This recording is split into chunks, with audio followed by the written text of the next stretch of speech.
Hi, everybody. We've got Sachith and Sumesh with us. And this is Vikram here.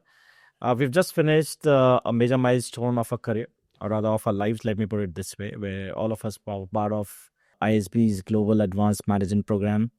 We spent last 6 months together, traveled to 3 different places, and offline we have had a lot of fun. So I thought it'll be a great time for us to just come together and talk about our experiences and talk about what we came into the program with thinking what, and now today that we're leaving, how are we leaving. So just to give you a quick background, Sachit has been running a very successful HR consulting for the last 20 years, and Somesh is a master of strategy. So that's a quick background for before we go ahead. Yep. So let me open it up with you, Sachit. Tell me, how are you feeling today, and versus what you came thinking that this is why I'm going there and attending this program, versus today that we've all been certified and we are, alumni of this great institute. Just talk us through. Oh yeah, no, I think it's been exciting. Right, the journey has been really, really. What do you say? Lot of learning as well, and more than that, in terms of the friends that I made. I always believe that learning friends is what we meant. The fact that you're in this frame says it all. Okay, I get it. So the kind of friends I made, and also the learning is more on those lines, right? I don't believe in a classroom thing where we sit, because it's also about execution, right? You might learn 1,000 things, but how do you execute? So a step back, I was discussing the same in terms of why even I got into this is because of the frameworks which was required for me. So that's one of the reasons. Maybe we can get more in detail during our discussion. But yeah, that's one of the key movement for me to kind of take up this ISB course. And yeah, it's been really, really good for me. Nice, awesome. Yeah. What does come to your mind? Yeah. So I joined this with the intent that, having a horizontal knowledge is important, right? Because you typically end up working in your particular area. Like I'm from data and analytics and AI. So I typically work in that area, financial balance sheets, like a chartered accountant, looking into those elements. It was never an area, or even looking at capital markets and those elements, right? Those were like pretty much not there, or I would say it was there. It was only Googlish knowledge, I would say, right? Nothing beyond that. So that's where I wanted to take a program which would be more catering to all the elements, and it at least gives me a width of knowledge, right? So tomorrow when I talk to as part of strategy, we meet with executives and we need to talk at length and at breadth, right? Yeah. So in that scenarios, these things will help. And I think it has checked at least good element of the boxes, let's put it that way. And most importantly, I think the fun was with friends, right? That the alumni, the network that we built, I can still call him a friend. And you too. So those elements are definitely going to be long lasting, right? It's not just a one-time show. Awesome, right? So I'll give you my perspective. I have been thinking of doing such a program since, I think, 2016. I was in a job. It involved a lot of time. Better than you, 2 years, I was thinking. And then I used to speak to a few of my colleagues and others, and everybody would ask me what is the ROI and all that stuff. And that is where the minute you get into those triggers, you can never justify. And given that I had some time now, I thought this is probably the best thing. But to my mind, more than the conceptual knowledge, I've been working in a particular company in a particular way for quite a bit of time. But this also to give you a fresh eye perspective in terms of what's happening outside that world. I'm not saying that we were not successful there. We were very successful and we had a lot of initiatives. But to my mind, it was more about peer group learning. Yeah. So, maybe the concepts that I picked up from Sumesh in terms of strategy, or we had a lot of offline discussions in terms of how you got where you got, and what are the traits required, so on and so forth. So to my mind, that is what I treasure. And of course, I think I agree with one thing with both of you. I never thought that the 33 of us will come together like we did. Oh yeah. So the most part, this is probably the first time I was questioning myself when we were together and with some offline parties into the Vikram, is it really you? Because you're a much more serious guy than how you're behaving in this You kind. just look serious, okay? Now you should talk about your cousin as well, who happened to know that you are attending a program and stuff like that. I know, It's a small word. Absolutely. So one of my cousins who is a alumni of PGP Max Pro, and he's actually 8 years younger to me. And so Sachith and we, remember we all clicked a picture and and Sachith, as voracious upload of things on LinkedIn he is. So he uploaded that picture without tagging me. And 2 days later, Tagging. yeah, I was not tagged. 2 days later, I get a snapshot of that picture with a round on my face and, saying, Dada, you've ultimately went and taken the plunge. You've joined the ISB. And I said, okay, WTF, where did you hear this from? How did you get this picture? And then that's how we also started having a common connection. Then when he said that Sachith, he goes back with, Sachith way back. And when I spoke to him, Yeah. it became a small world. No, it is. I think that's another thing, right? We always say that offline, yes, you can learn a lot of stuff. But online, that's where the connect happens, right? I always discuss there's one thing that takes you, it's a different tangent altogether. Exactly, right? Like that human connection, right? I feel like we have moved into the digital world, which is fantastic. Sure. Which gives you a lot of speed and pace to do things independently sitting at home. But what we miss is the connect, right? The human connect. And I think like in many cases, when you have that connection and that, even if you sit with them for a week, the bonding that you build in that 5 days, you might not build bond with all those 30 people, but even if you build with those 5, correct, that would be a long-lasting bond that you will have. Because you can get these things in Oxford, Harvard, an online thing when I was looking at it. But I didn't opt for it because I wanted to sit in that classroom and meet and then learn. Exactly. Makes so much of a difference, right? I agree. And really, in a funny way, I wanted to go back to college for a few days. Oh, yeah. And we We had that hostel life and we really had it. And I didn't realize it'll be so much fun. Yeah, I seriously didn't.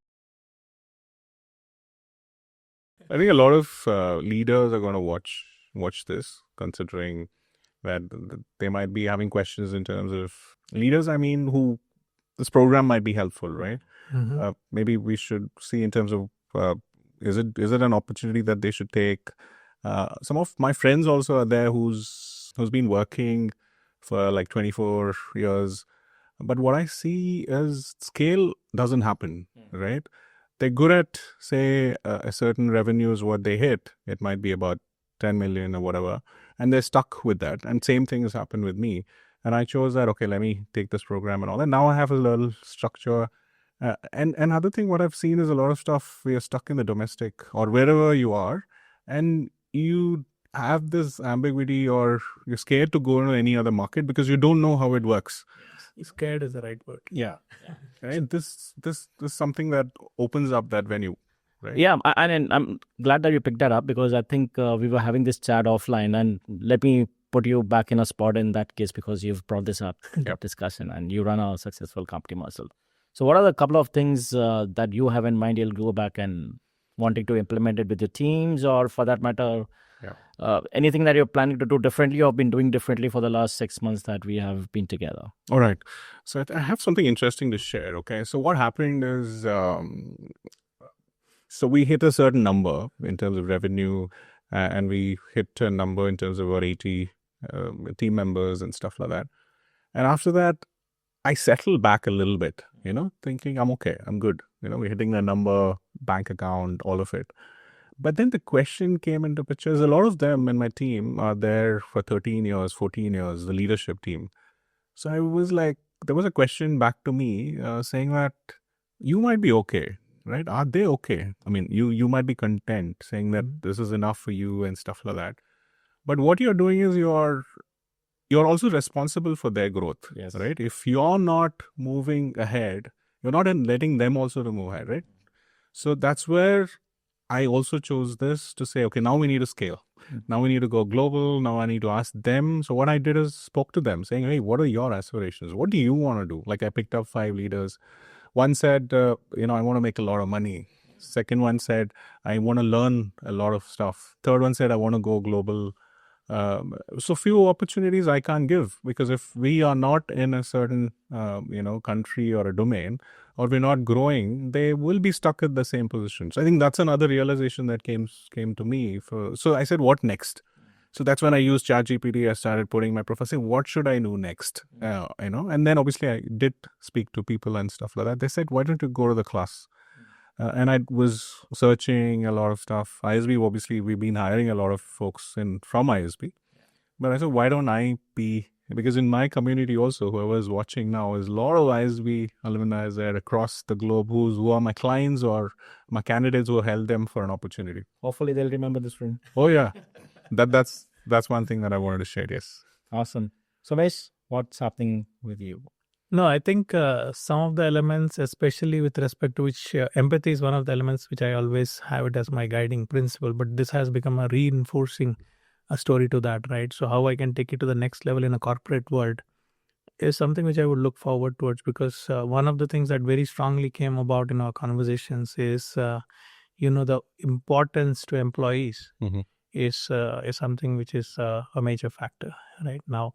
There is always a balancing act, right? It's never going to be like only you can do in that particular direction, right? So what is the best balancing act is some of the elements. And additionally, as I said, there are certain financial elements which I really felt were kind of a light bulb moments for me, right? The professor was really good. And so those elements is something which I will try to put to action and see if I can make more money for the company. Yeah. Let's see. Brilliant. I think I have to admit this again, and there have been a lot of, for want of a better word, inspirations that I've got to use a lot of these fancy words for myself. I think for me, shedding that arrogance of knowing it all, and then getting in this class with an open mind was the biggest hurdle.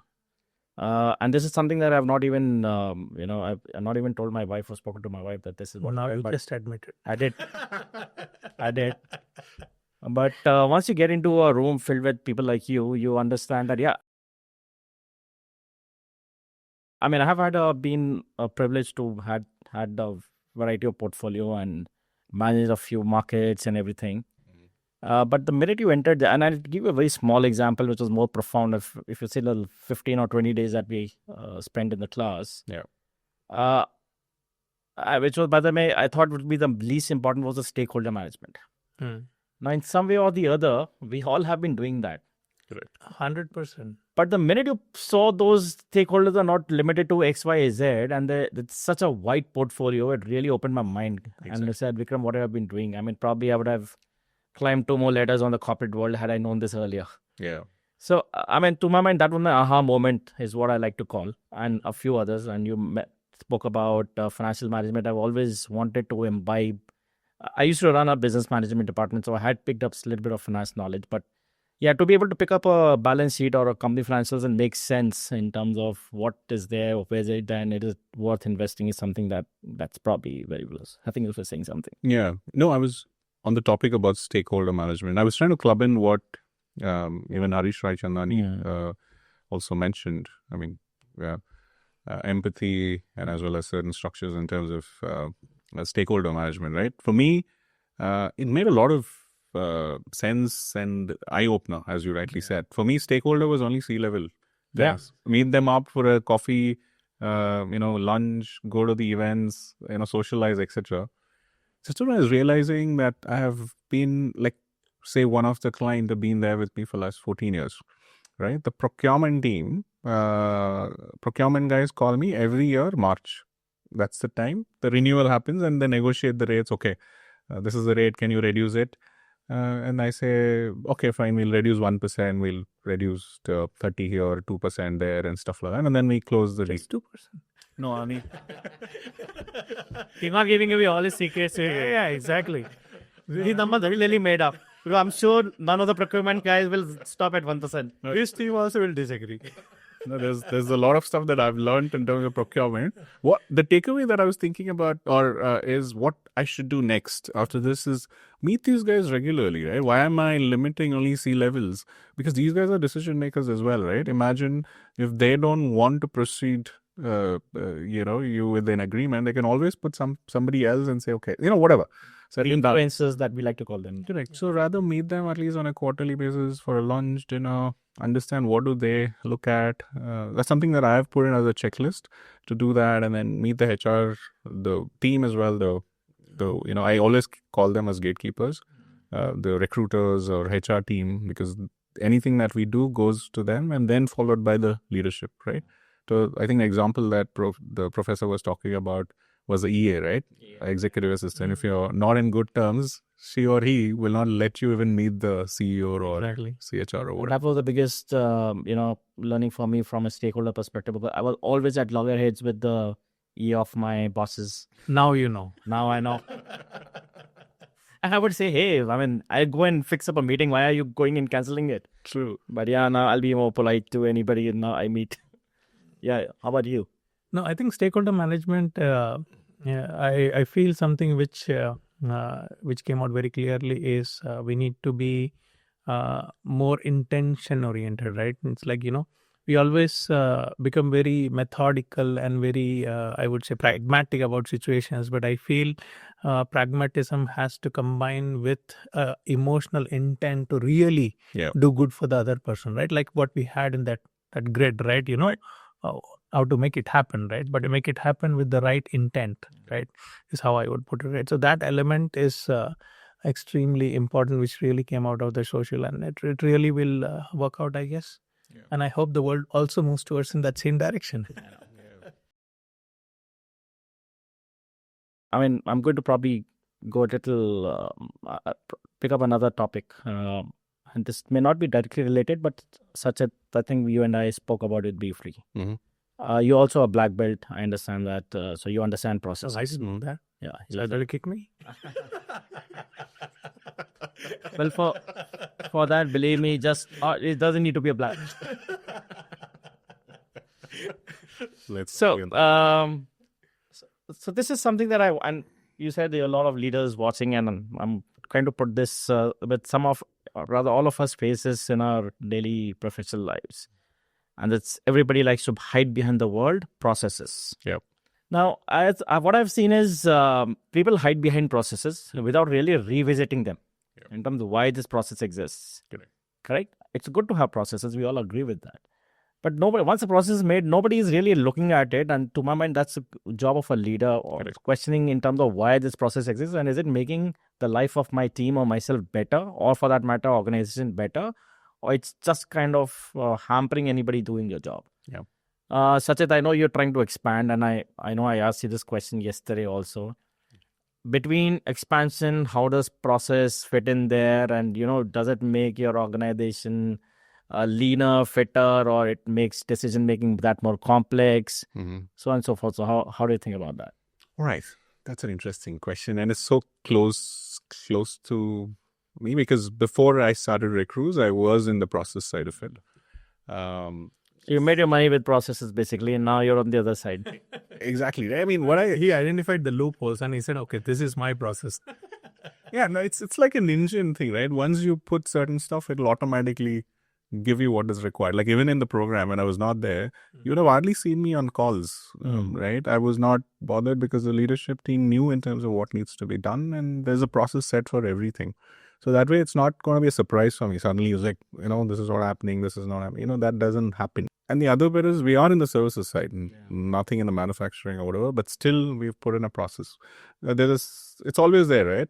What got you here will not get you there, right? So there needs to be something which we need to keep working on the process. So for your question, yes, process is important, which ensures that if you're not there also, organization should operate the way it's supposed to be, right? And the team should not be looking, saying, okay, boss is not there, let's kind of chill, or there would be certain hit in the next quarter.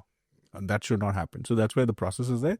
And as you rightly said, we need to relook at it on a regular basis, because with AI coming in, things have changed so rapidly. Yeah. So one of them were talking to me and saying that, hey, you need to have an EA, executive assistant, because there's so many things on your calendar. And I was like telling, why should I have an EA now? Because with AI coming in, there is a lot of things I can talk, ChatGPT, and create certain agendas, and it'll take care. And it's another burden again, is what I presume. But there was a debate between my friend and me saying he's saying that okay, you should have an EA because the productivity increases, because he had read somewhere that you feel that it sounds fancy to have an EA, but actually it's not more productive. So we both were debating. We didn't come to a conclusion. But what I said is I would rather use an AI, to have as an EA versus having somebody, in person.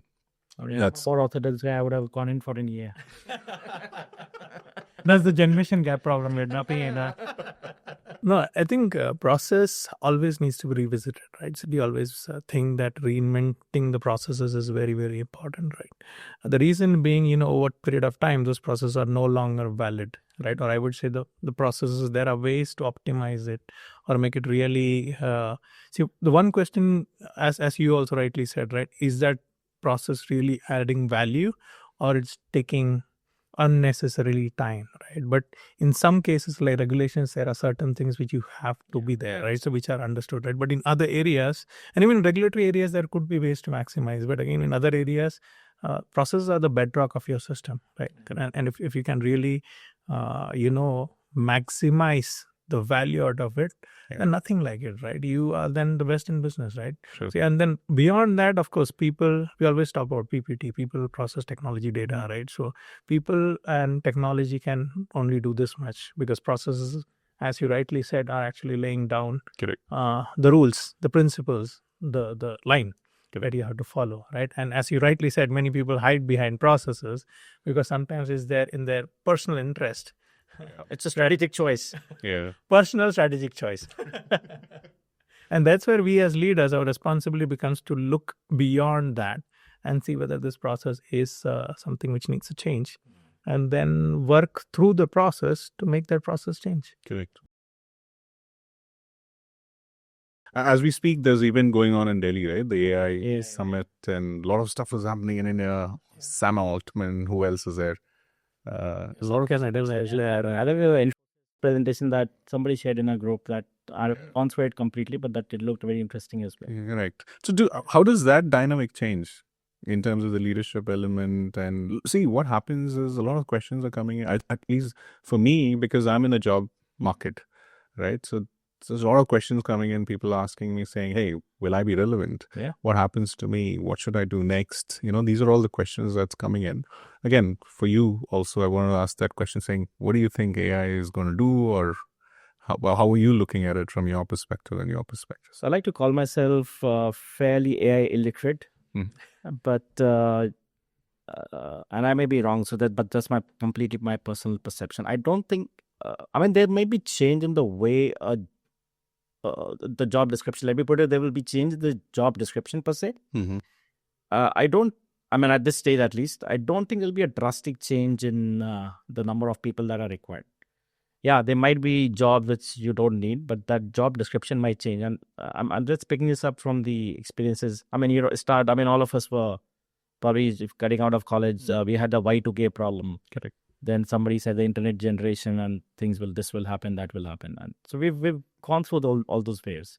And every time, you take us back that time and you say, okay, this is much bigger than anything that unprecedented. The best word to use is unprecedented.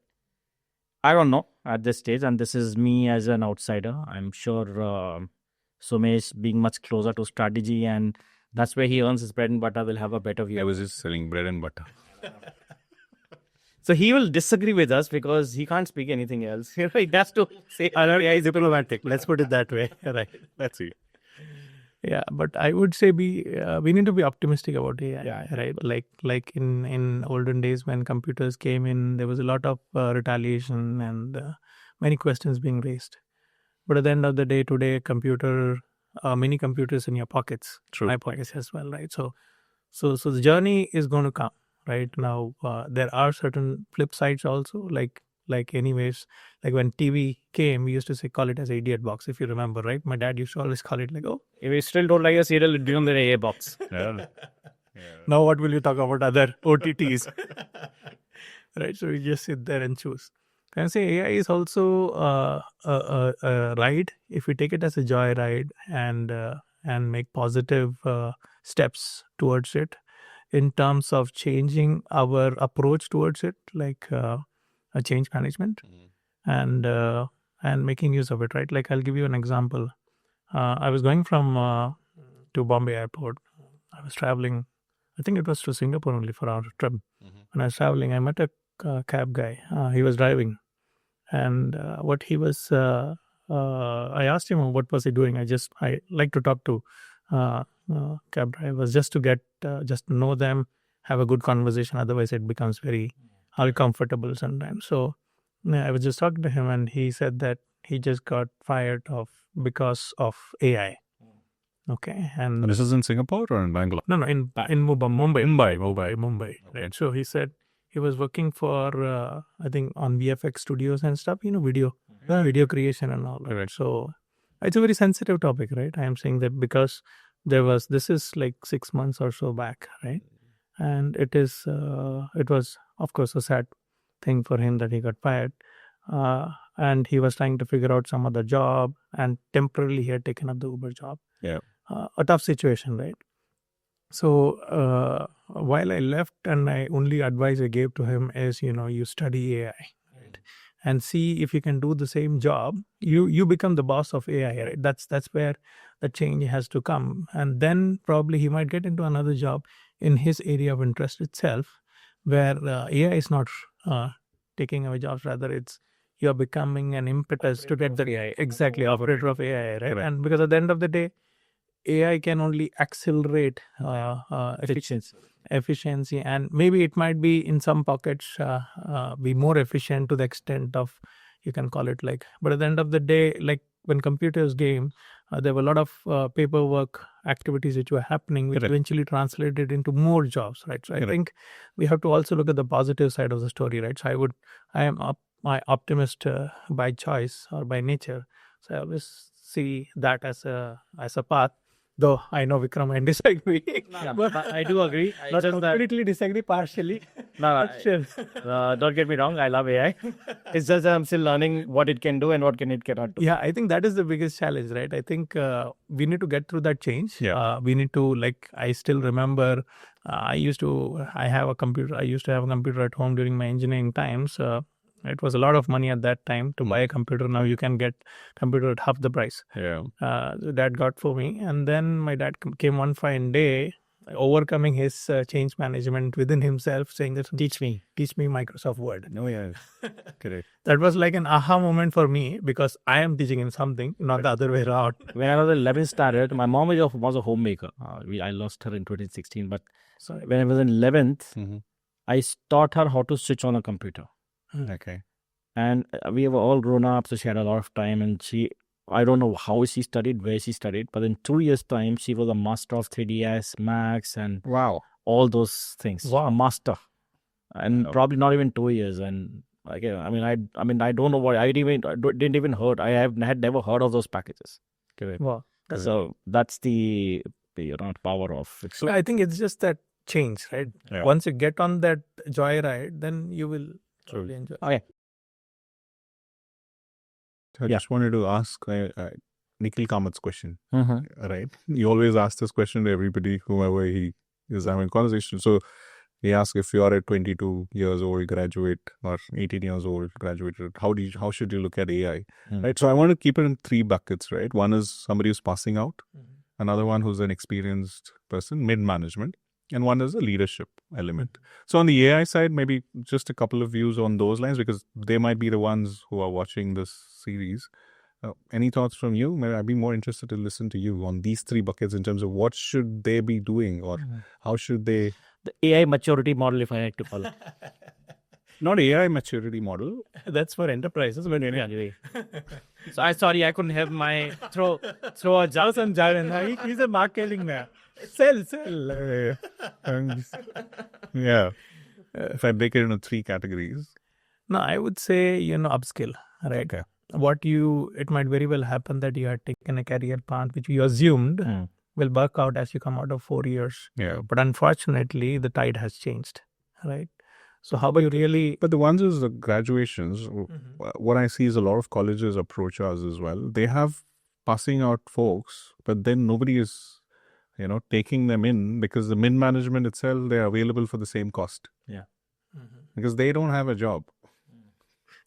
That's a tricky thing. I don't know if you can answer. I mean, I should be able to answer that, but I have no answer for it. Yeah, even I see there is no clear, I would say, no black and white answer, right? It's a gray area Yeah. we are in today, right? There is no, means, first of all, I do not get into that breadth of career perspectives which you get into, Correct. right? Because you are in that field, right? Correct. I just know about what is going on within my As an expert. perimeter, right? Exposure perimeter.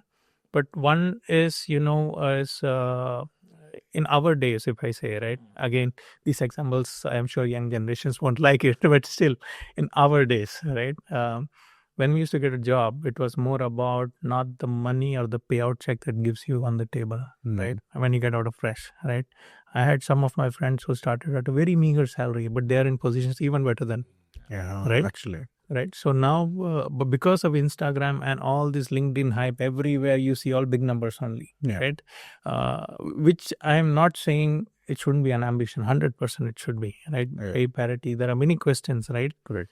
But again, I feel if you can get into a job which can give you some experience even at a lower cost, you might feel that you are not getting Correct. paid right. But still, I would say that getting an experience right should be a priority. And once because it's a tough time, I would say this is the flux situation, right? Where you are going through a transition from a little bit of AI to a AI getting maximized, people questioning. So it's that transition phase. So in that phase, I feel like these things, some judgment calls individual will have to take, right? There is no framework, as you said, right? I can just say that, okay, it takes step 1, 2, 3, you'll be successful, 2, 3, 4, which at least I cannot draw that out. But I would say that it's an individual choice based upon their circumstances they should take so that they can... Yeah, but they have a certain notion, right? I mean, the Gen Zs or the ones even passing out, when I'm having conversations with them, they already know, set an expectation. If not this, I'm not going to go to anything else. I don't know if it's good or bad. As you rightly said, I believe the same, saying, okay, get into anything and then make your way. That's how we did it, right? Yes. Though I did electronics, I got into something else, services side of it, and then I made my way into whatever I am. But when I recently went to a college for the graduation thing, and they had invited me and some of the students were asking these questions. So I said the same thing. They didn't like it. They said, even if it's a lesser comp or even if it's no comp, get an opportunity and prove yourself and move up. It's not going to take, but then they didn't like it.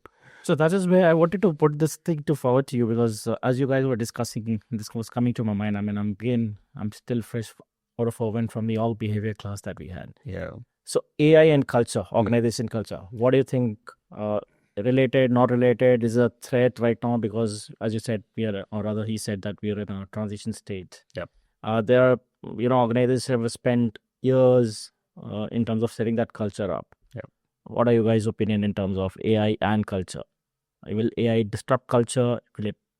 I don't know. I'm just let it be an open point. I wouldn't say, like, Sachith is pointing to Sumesh. He's starting. Okay, maybe I'll think that you went. So no need to twinge your eyes for that.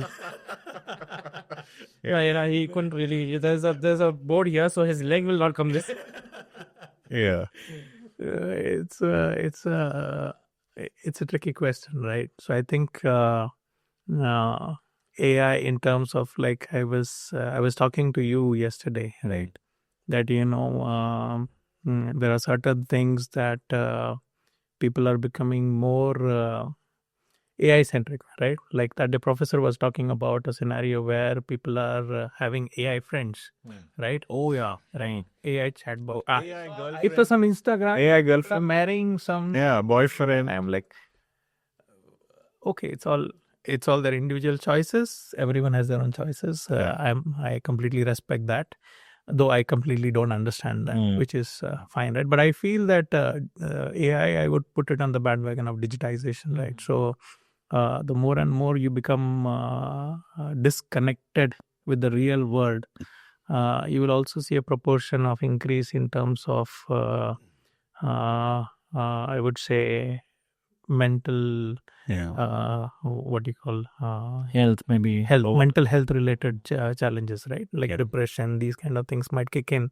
Correct. because of that dopamine effect and things like that, right? Right. So it is, so that's the only thing. Correct. Otherwise, I think AI is something, I might not completely agree with both of you. I love Gen Zs. They are very, very innovative and they are very. Who said that we don't love Gen Zs? Who said we don't live? You putting us in short. Oh, they disagreed with you, sir. Okay. Yeah. No, I'm saying I love their perspectives. I'm saying I'm not okay. You also love them, but I'm saying I love their perspectives in terms of how they challenge the status quo. Right? Means if I think of something, they really challenge that status quo, and sometimes you might completely disagree with them, but I always think that we should take a step back and rethink as to why they are saying that. But at the same time, I feel sometimes, to your point, right, they also need to get some guidance. Yeah. And in some cases, I think let them have self-realization. Maybe they will stay off the job for a year. They will realize that this is like what Sachith told me, is the right way to go. Correct. Right? So sometimes it's okay to be not okay. Right? Yeah. Let them figure it out themselves. And that's totally fine. And the good part of Gen Zs, like we were also talking in the class, is in most situations, in many situations, not most, I would say many situations, they have a good backing. So they are not Yeah. there is no obligation, right? Like in our generation, we used to have that obligation capital back. Yeah. Now that I've got the cue. So again, Nikhil, Kamath. Yeah. All right. I was watching this latest episode where he invites all the Gen Z folks. Have you seen that episode? Yeah, it's really good. Okay, what he does is he invites all the Gen Z guys, and then there's a contest that he runs and all of that. And then he, I think, gets about 16 young folks who he is ready to invest. So he invites them in Goa in his house, and this is an episode beautifully done. I haven't seen it. Yeah. All the Gen Zs, you should see their ideas, the concepts from medical to AI. And one of them talked about the AI girlfriend that he had. Oh, Yeah. So he said, I have a girlfriend. wow. And I should see that episode. And I keep having conversations with him. And that guy also mentioned that he didn't get out of his room for 4 months. Oh. And Nikhil asked him, saying, 4 months. He said, I was just in my room. I used to just go have my food, come back. Go food, come back. 4 months. I can't even imagine a state like that. So Nikhil asked, hey, who was accompanying you? He said, my AI girlfriend. And this is exactly what I was saying about the culture part, which you touched upon. Is right now these are the elements which I feel the disjointness and that human connect, which is a very true conscience that you will have. Correct. That will become more diluted with some of these elements. But I'm sure that there will be rules, governance, like now governments are thinking about putting like 0 to 16 years under. I don't know whether it's right or wrong. Let the government decide. No specific thoughts on that. But at the same time, I think these are cultural changes, as you said. We're just going to give you guys 1 minute maybe or less. Okay. And coming back to the GMP, what is one thing that you want to pursue in the next 3 months? Out of GMP? Or maybe what basis is the key takeaway from this program? I would say that some of my financial strategies, personal and professionally, and how I get back to some of the new opportunities that I get into my space, how I can tap into that in looking at this different angle, right, which I used to look at it less, let's put it that way. I'll start looking at it more so that, I can generate more opportunities for us. And at the same time, keep the human quotient high, right, the emotional quotient high. I think we need to keep exchanging notes because that's one of the key takeaways. All right. So on time. So it's 1 minute. Okay. Was it on time? I thought 30 seconds. So for me, I was, as I was telling, right, the takeaway is one is to scale. Yeah. That's like on top priority. We are looking at scaling in the US as well. Recently, we've got registered. We registered an office in the US. It's called Retros Global. So I'll be visiting for a month there to set that up. So for that also, it's important. All the lessons that I learned, I'm going to start implementing a few of those. I made notes of it. Notes again with AI coming in. ChatGPT has already made notes. It's also summarized and I've also given direction saying, okay, I'm going to do this. Tell me what are the things that I should pick up on the top. Same question what you asked, I asked.